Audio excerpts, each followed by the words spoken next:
Proceso. Pero que no haya pitillo. En vivo y en directo, qué cocho. Hola, de esa postura. A mí me gusta casi las cosas Al natural, ¿sí que sí? natural. Claro. Sin mediación. Y sin anestesia. Yo tampoco me gustan los micros, ¿eh? Yo lo suelo apartar y me como las patatas directamente. A ver. Estoy grabando un montón. ¿Qué espalda más chula tienes? ¿Cómo sale aquí? Ahora otra cabeza, otra espalda. No la de ella, pero bueno. A ver, que te veo. Quiero daros las gracias, de verdad, a la Asociación Artística Vizcaína. Me parecéis una gente apasionada de todo esto del arte. Me parece genial la actitud que tenéis.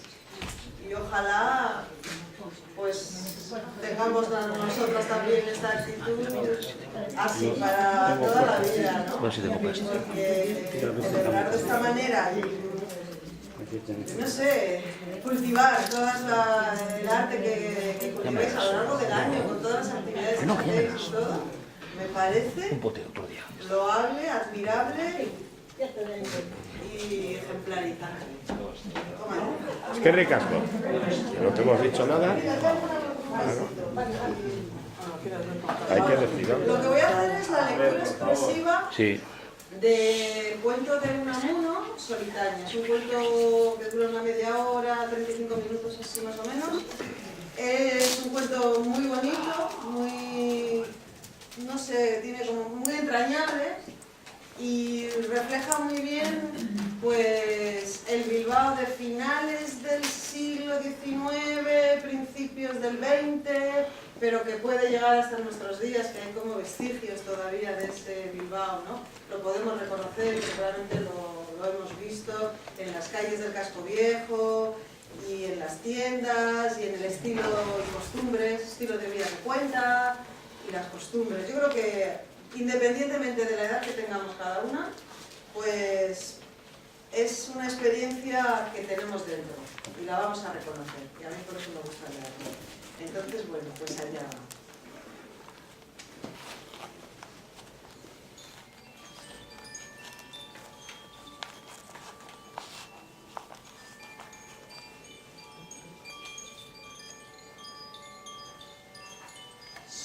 Solitaña, vete a la montaña, dile al pastor que traiga buen sol para hoy y para mañana, para toda la semana.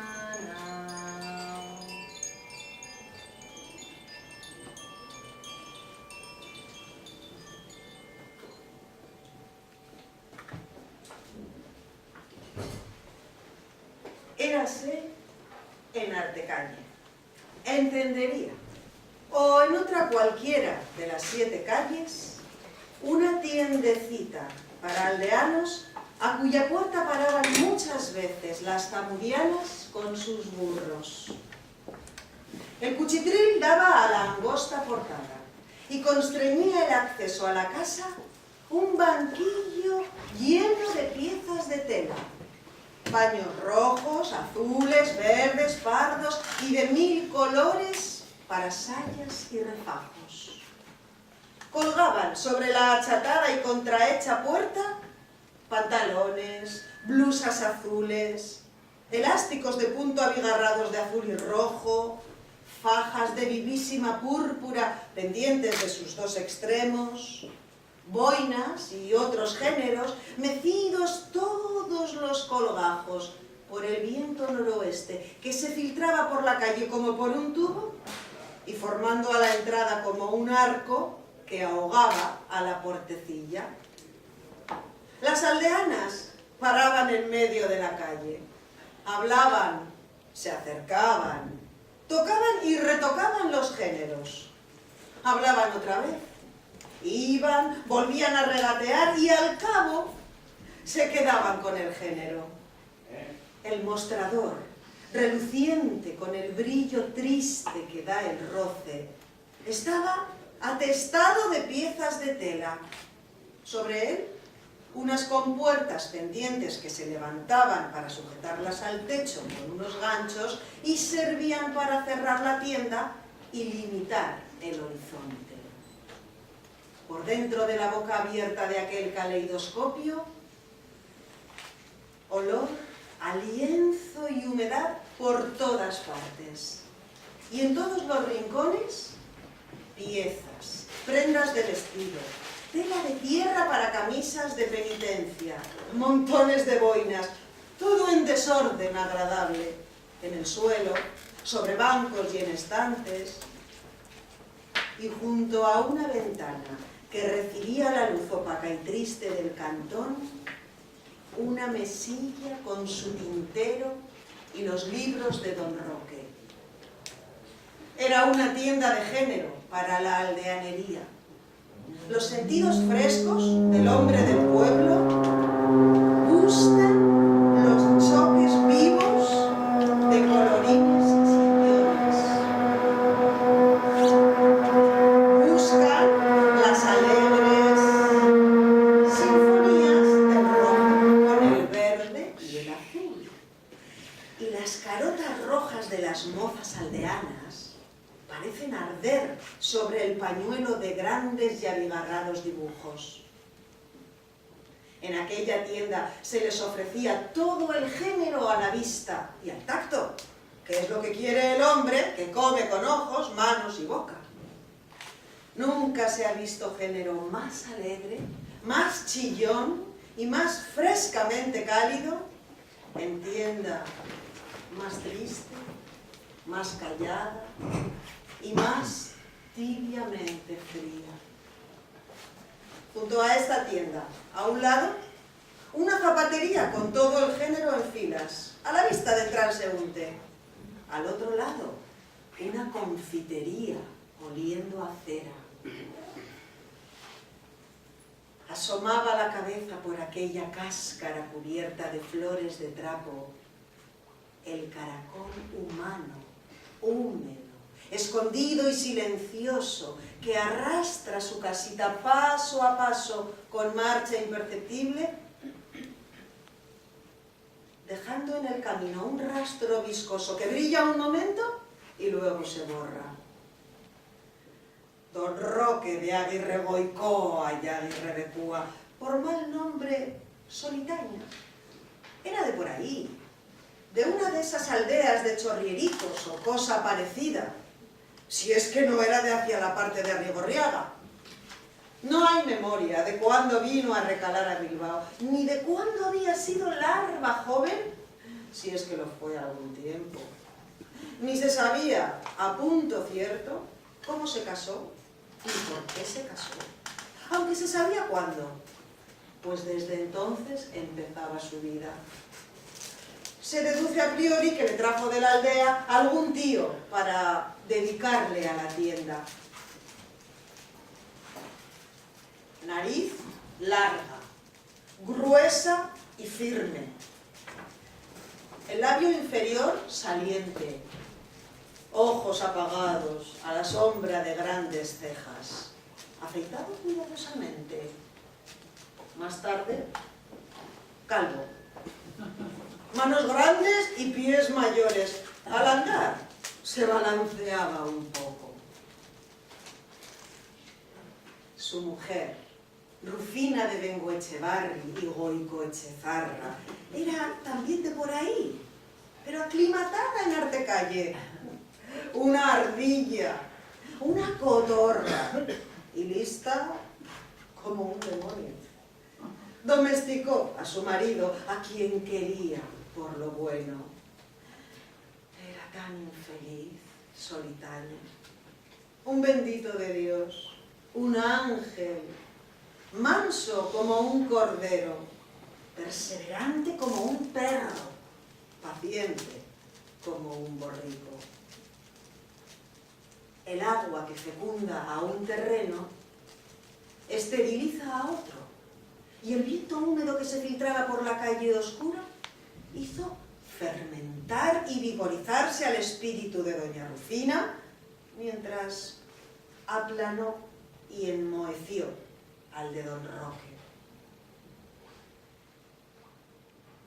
La casa en que estaba plantado don Roque era viejísima y con balcones de madera.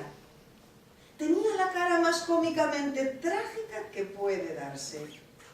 Sonreía con la alegre puerta y lloraba con sus ventanas tristes. Era tan húmeda que salía moho en las paredes. Solitaña subía todos los días la escalera estrecha y oscura de ennegrecidas barandillas envuelta en efluvios de humedad picante. Y la subía a oscuras, sin tropezarse ni equivocar un tramo donde otro se hubiera roto la crisma. Y mientras la subía, lento e impasible, temblaba de amor la escalera bajo sus pies y la abrazaba entre sus sombras. Para él eran todos los días iguales, e iguales todas las horas del día. Se levantaba a las 6, a las 7 bajaba a la tienda, a la 1 comía, cenaba a eso de las 9 y a eso de las 11 se acostaba. Se volvía de espalda a su mujer y recogiéndose como un caracol, se disipaba en el sueño. En las grandes profundidades del mar viven felices las esponjas.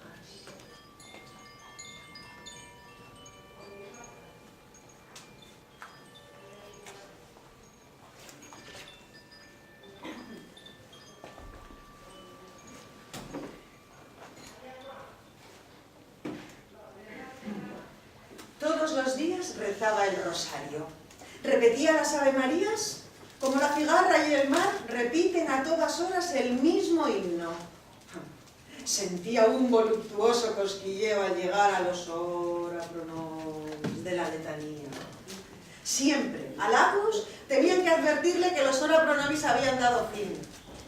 Seguía con ellos por fuerza de inercia. Si algún día, por extraordinario caso, no había rosario, dormía mal y con pesadillas.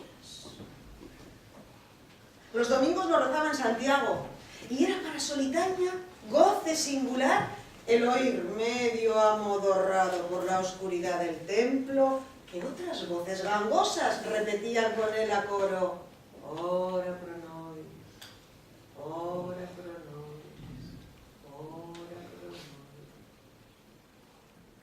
Los domingos a la mañana abría la tienda hasta las 12 y a la tarde, si no había función de iglesia y el tiempo estaba bueno, daban una vuelta por Begoña, donde rezaban una salve y admiraban siempre las mismas cosas, siempre nuevas para aquel bendito de Dios. ¡Ay! Volvía repitiendo: ¡qué hermosos aires se respiran desde allí! Subían las escaleras de Begoña y un ciego, con tono lacrimoso y solemne: «Considere, noble caballero, la triste oscuridad en que me veo. La Virgen Santísima de Begoña os acompañe, noble caballero». Solitaña sacaba 2 cuartos y le pedía 3 ochavos de vuelta. Más adelante: «Cuando comparezcamos ante el Tribunal Supremo de la Gloria». Solitaña le daba 1 ochavo. Luego, una mujercilla viva: «Una limosna, piadoso caballero». Otro ochavo. Más allá, un viejo de larga barba blanca, gafas azules, acurrucado en un rincón con un perro y con la mano extendida. Otro más adelante, enseñando una pierna delgada, negra, untosa y torcida, donde posaban las moscas. 2 ochavos más. Un joven cojo, de pedían vascuence. Y a este Solitaña le daba un cuarto.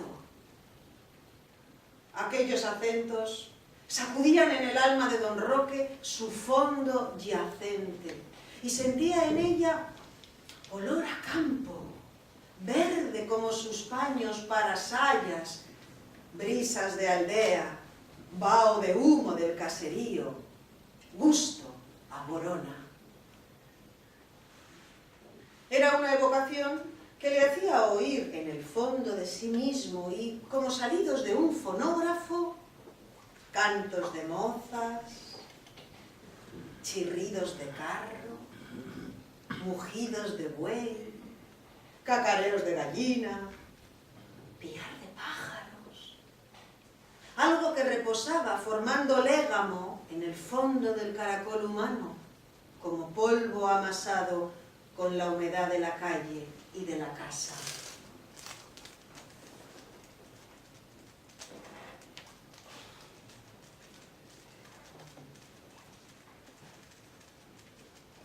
Solitaña y el mostrador de la tienda se entendían y se querían. Apoyando sus brazos cruzados sobre él, contemplaba a los chiquillos que jugaban en el regatón para desagüe, chapuzando los pies en el arroyuelo sucio. De cuando en cuando, el chinel, adelantando alternativamente las piernas, cruzaba el campo visual del hombre del mostrador, que le veía sin mirarle y sacudía la cabeza para espantar a alguna mosca. Fue en cierta ocasión como padrino a la boda de una sobrina.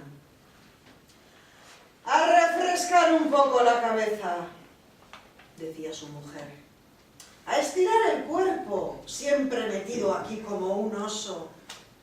Yo ya le digo, Roque, vete a dar un paseo. Toma el sol, hombre, toma el sol». Y él, nada. A los 3 días, volvió diciendo que se aburría fuera de su tienda. Él lo que quería es encogerse y no estirarse. Los estirones le causaban dolor de cabeza y hacían que circulara por todas sus venas la humedad y la sombra que reposaban en el fondo de su alma angelical. Eran como los movimientos para el reumático. «Mamarro, más que mamarro», le decía doña Rufina. «Pareces un topo». Solitaña sonreía. Otro de sus goces, además del de medir telas y los ora pro nobis, era oír a su mujer que le reñía. ¡Qué buena era Rufina!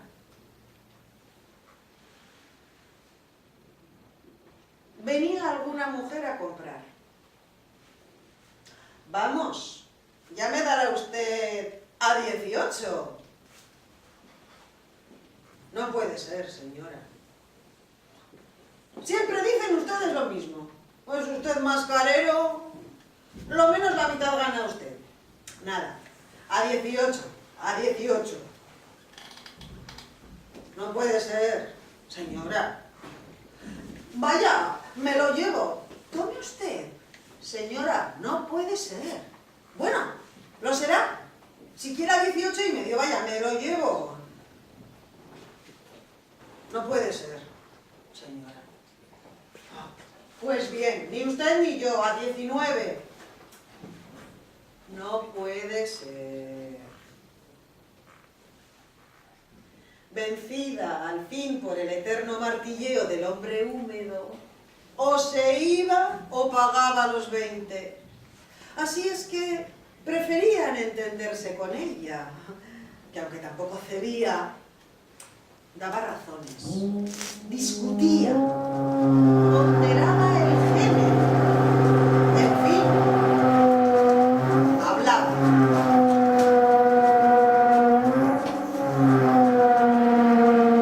Pero para los aldeanos no había como él.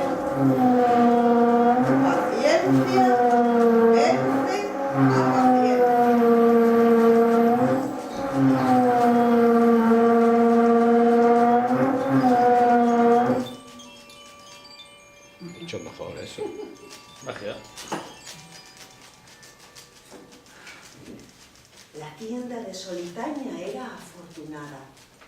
Hay algo de imponente en la sencilla impasibilidad del bendito de Dios. Los hombres exclusivamente buenos atraen. Cuando llegaba alguno de su pueblo y le hablaba de su aldea natal, se acordaba del viejo caserío, de la borona, del humo que llenaba la cocina cuando, dormitando con las manos en los bolsillos, calentaba sus pies junto al hogar donde chillaban las castañas, viendo balancearse la negra caldera pendiente de la cadena negra. Al evocar recuerdos de su niñez, sentía la vaga nostalgia que experimenta el que salió niño de su patria y vive feliz y aclimatado en tierra extraña. Eran grandes días de regocijo, cuando él, su mujer y algunos amigos iban a merendar al campo o a hacer alguna fresada. Se volvían al anochecer tranquilamente a casa, sintiendo circular dentro del alma todo el aire de vida y todo el calor del sol. Una vez fueron en tartana a las arenas. Nunca había visto aquello Solitaña. Los barcos. ¡Cuánto barco! Y luego el mar. El mar con olas. A Solitaña le gustaba el monótono resuello de la respiración del monstruo. ¡Qué hermoso acompañamiento para la letanía! Al día siguiente, viendo correr el agua sucia por el canalón de la calle, se acordaba del mar. Pero allí, en su tienda, se palpaba a sí mismo. Por Navidad se reunían varios parientes. Después de la cena había bailoteo. Y era de ver a Solitaña agitando sus piernas torpes y zapateando con sus pies descomunales. ¡Qué risas! Bebía algo más que de costumbre y luego le llamaba hermosa y salada a su mujer. Bajo el mismo cielo, lluvioso siempre, Solitaña era siempre el mismo. Tenía en la mirada el reflejo del suelo mojado por la lluvia. Su espíritu había echado raíces en la tienda como una cebolla en cualquier sitio húmedo. En el cuerpo padecía de reuma, cuyos dolores le aliviaba el opio de las conversaciones de sus contertulios.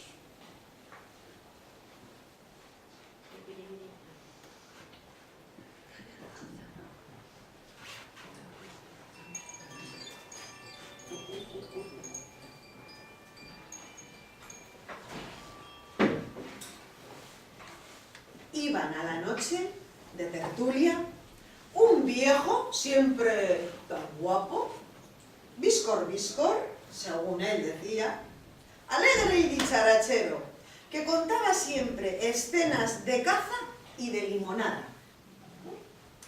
Otro, que cada 8 días narraba los fusilamientos que hizo Zurbano cuando entró en Bilbao el año 41, y algunas veces un cura muy campechano. Siempre se hablaba de estos tiempos de impiedad y liberalismo. Se contaban hazañas de la otra guerra y se murmuraba si saldrían o no otra vez al monte los montaraces. Solitaña, aunque carlista, era de temperamento pacífico, como si dijéramos ojalatero. Sin dejar de atender a la conversación, de interesarse en su curso, pensando siempre en lo último que había dicho, el que había hablado el último, se dirigía a los rincones de la tienda, servía lo que le pedían, medía, recibía el dinero, lo contaba, daba la vuelta y se volvía a su puesto. En invierno había brasero, y por nada del mundo dejaría solitaria la badila, que manejaba tan bien como la vara, y con la cual revolvía el fuego mientras los demás charlaban. Y luego, tendiendo los pies con deleite, dormitaba muchas veces al arrullo de la charla. Su mujer llevaba la batuta, la emprendía contra los negros, lamentaba la situación del Papa, preso en Roma por culpa de los liberales. ¡Duro con ellos! Ella era carlista, porque sus padres lo habían sido, porque fue carlista la leche que mamó, porque era carlista su calle, lo era la sombra del cantón contiguo y el aire húmedo que respiraba, y el carlismo, apegado a los glóbulos de su sangre, rodaba por sus venas. El viejo, siempre tan guapo, se reía de esas cosas. Tan alegres eran blancos como negros, y en una limonada nadie se acuerda de colores. Por lo demás, él bien sabía que sin religión y palo no hay cosa derecha. Hablaban de una limonada. ¡Qué limonada!, decía el que vio los fusilamientos de Zurbano. Pedazos de hielo como puños navegaban allí. ¿Tendríais sarditos?, interrumpió el viejo, siempre tan guapo. En la limonada hacen falta sarditos. Sin sarditos, limonada fachuda. Es como tambolín sin chistu. Cuando están aquellos cachitos helados que hacen mal en los dientes, entonces unas tajaditas de lengua no vienen mal. Sí, lengua también, pero sobre todo sarditos. Que no falten los sarditos. Solitaña se sonreía, arreglando el fuego con la badila. A mí ya me gusta también un poco de merlusita en salsa, volvió el otro. ¿Con la limonada? Cállate, hombre, no digas sin sorgadas, tú estás tocado. ¿Merluza en salsa con limonada? A ti solo se te ocurre. Tú dirás lo que quieras, pero para mí no hay como la merluza, ¿eh? La de Bermeo, ¿se entiende? Nada de merluza de Laredo. Cada cosa de su paraje. Sardinas de Santurce, angulitas de la isla y merluza de Bermeo. No haga usted caso de eso, dijo el cura. Yo he comido en Bermeo unas sardinas que talmente chorreaban manteca. Sin querer se les caiga el pellejo y estando en Deva unas angulitas de aguinaga que vamos. Bueno, hombre, pues ¿qué digo yo? Cada cosa en su sitio y a su tiempo. Luego los caracoles, después el besugo. Hicimos una caracolada poco antes de entrar Zurbano el año... Ya te he dicho muchas veces, le interrumpió el viejo siempre tan guapo, que tú no sabes ni coger ni arreglar los caracoles. Y sobre todo, te vuelvo a decir, y no le des más vueltas, que con la limonada, sarditos. Y al que te diga merluza en salsa, le dices que es un arlote barragarri. Si me vendrás a decir a mí. Y si a mí me gusta en la limonada merluza en salsa, entonces no sabes comer como Dios manda. ¿Que no sé? Bueno, bueno, bueno. Interrumpió el cura para cortar la cuestión. ¿A qué no saben ustedes una cosa curiosa? ¿Qué cosa? Que los ingleses nunca comen sesos. Ya se conoce, por eso están tan colorados, dijo el viejo guapo. ¿Por qué en cambio se zampan cada chuleta cruda y te pasan cada sapalora? Esos herejes, empezó doña Rufina. Y venía rodando la conversación a los liberales.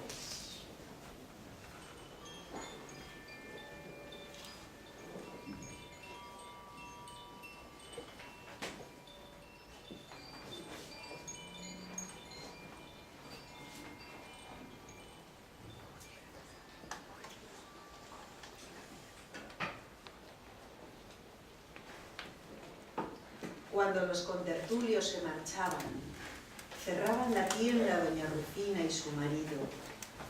Contaban el dinero cuidadosamente, sacando sus cuentas.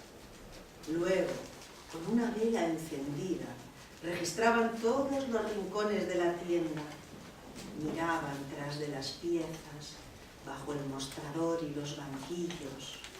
Echaban la llave y se iban a dormir. Solitaña no acostumbraba a soñar. Su alma se hundía en el inmenso seno de la inconsciencia, arrullada por la lluvia menuda o el violento granizo que sacudía los vidrios de la ventana. Al día siguiente se levantaba como se había levantado el anterior, con más regularidad que el sol, que adelanta y atrasa sus salidas, y bajaba a la tienda en invierno entre las sombras del crepúsculo matutino. El Jueves Santo parecía revivir un poco el bendito caracol. Se calaba levita negra, guantes también negros, chistera negra que guardaba desde el día de la boda, e iba con un bastoncillo negro a pedir para la soledad de la negra capa. Luego, en la procesión, la llevaba en hombros y aquel dulce peso era para él una delicia, solo comparable a una docena de letanías con sus 562 hombros.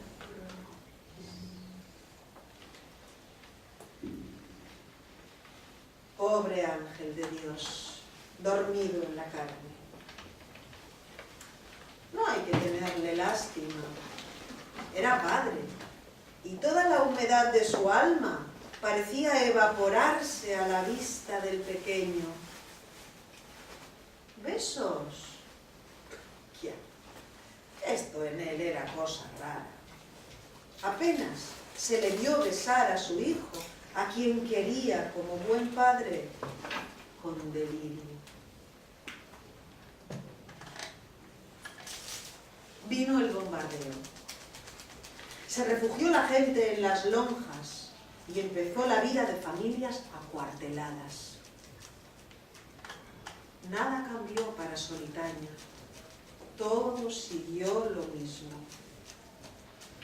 La campanada de bomba provocaba en él la reacción inconsciente de un Ave María, y la rezaba pensando en cualquier cosa. Veía pasar a los chimberos de la otra guerra, como veía pasar al eterno Chinel. Si el proyectil caía cerca, se retiraba adentro y se tendía en el suelo presa de una angustia indefinible. Durante todo el bombardeo no salió de su cuchitril. La noche de San José temblaba en el colchón tendido sobre el suelo, ensartando Ave Marías. Si al cabo entraran, decía doña Rufina, ya le haría yo pagar a ese negro de don José María lo que nos debe.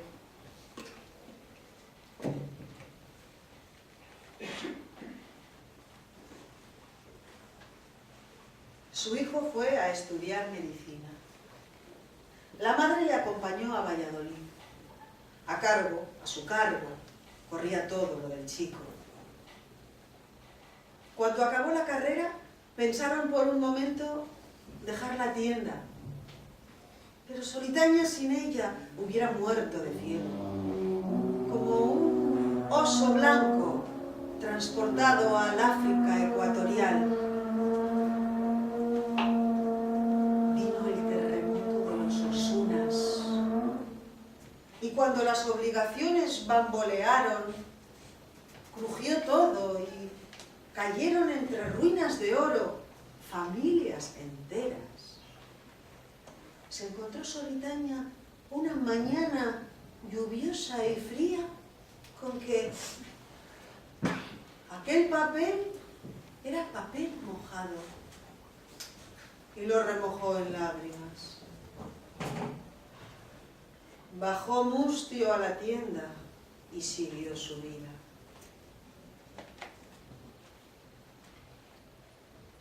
Su hijo se colocó en una aldea, y aquel día dio don Roque un suspiro de satisfacción. Murió su mujer, y el pobre hombre, al subir las escaleras que temblaban bajo sus pies y sentir la lluvia que azotaba las ventanas, lloraba en silencio, con la cabeza hundida en la almohada. Enfermó. Poco antes de morir, le llevaron el viático, y cuando el sacerdote empezó la letanía, el pobre Solitaña, con la cabeza hundida en la almohada, lanzaba con labios trémulos unos imperceptibles ora pro nobis que se desvanecían lánguidamente en la alcoba, que estaba entonces como ascua de oro y llena de tibio olor a cera.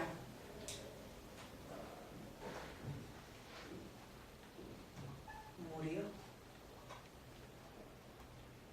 Su hijo le lloró el tiempo que sus quehaceres y sus amores le dejaron libre.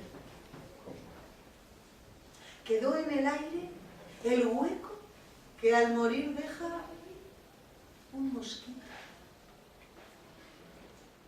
Y el alma de Solitaña voló a la montaña eterna a pedir al pastor, él que siempre había vivido a la sombra, que nos traiga buen sol para hoy, para mañana